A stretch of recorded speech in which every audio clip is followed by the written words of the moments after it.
A minimização do tempo e custo de uma reação química, bem como o aumento na sua taxa de conversão, caracterizam a eficiência de um processo químico.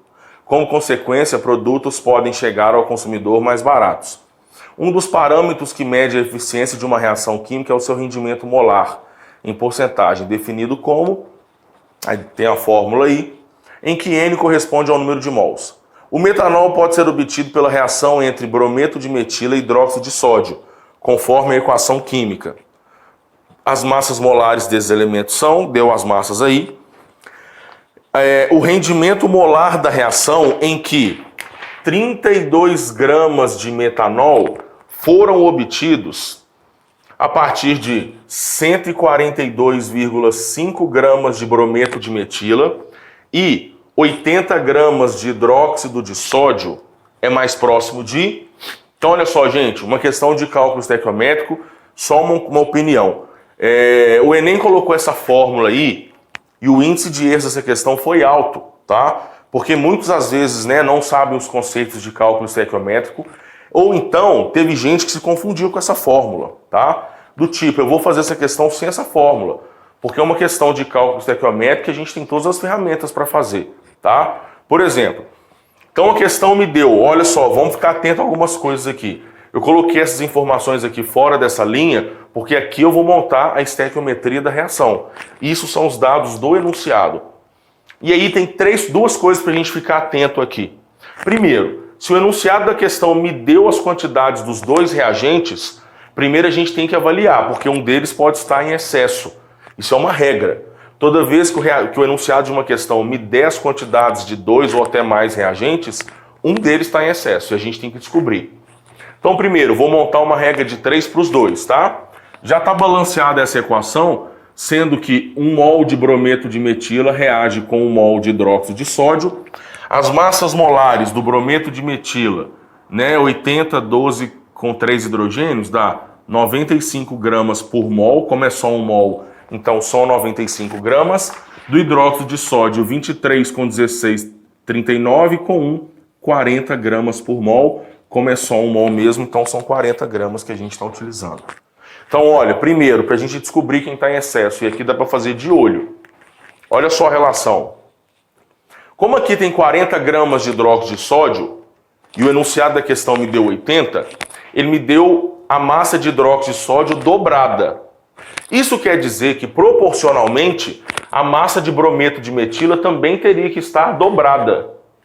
Só que 142,5 não é o dobro de 95, o dobro de 95 é 190. Então a massa de brometo de metila que tinha que estar aqui, para estar em proporção com 80, era para ser 190. Sendo que, se nós não temos 190 gramas de brometo de metila para reagir, isso quer dizer que vai faltar brometo de metila para consumir esses 80 gramas de hidróxido de sódio. Então nisso eu já descubro o seguinte, olha, o hidróxido de sódio, nessa reação, ele é um reagente que se encontra com quantidade em excesso. E toda vez que eu descobrir numa reação quem está em excesso, ó, eu posso esquecer dele, não preciso trabalhar com ele. A gente vai trabalhar sempre com o limitante, que no caso é o brometo de metila. E aí, vem o detalhe. Uma questão mais tranquila, ia pedir o que da gente? Tá, reagindo a essas quantidades, quanto de produto aqui seria produzido? Mas não, essa questão já contou quanto está produzindo. Então aqui é o outro fato que a gente tem que ficar atento. Geralmente as questões nos perguntam quanto de produto a gente forma. Essa questão já contou quanto de produto está sendo formado. Se ela já contou, gente, pode ficar atento também. Não era para ser isso. Com certeza era para ter sido uma quantidade maior. O que eu vou fazer então? A gente pega esse 32, olha, e faz o seguinte com ele. Finge que não sabe. Do tipo, vamos descobrir quanto que deveria ter sido produzido. Então, olha, 1 mol de metanol é produzido. Se eu for olhar a massa molar do metanol, é 32 gramas por mol.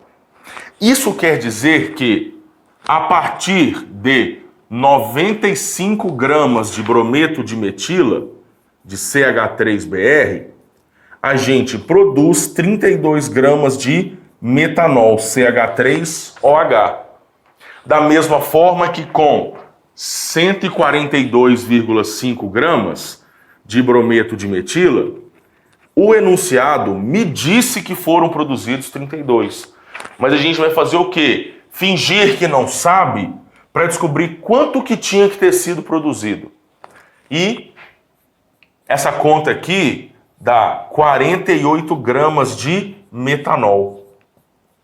Escrevam para ajudar, tá? No desenvolvimento da questão. Isso é o que deveria ser produzido, né? Caso o rendimento fosse de 100%. Então, para fechar, olha, 48 gramas de metanol é o que deveria ser produzido caso o nosso rendimento fosse de 100%. Mas, como na verdade o enunciado me disse que o que foi produzido são os 32 gramas de metanol, isso quer dizer que ele tem um rendimento de 66,6666%, tá? Aproximadamente 67%. Letra D. Beleza?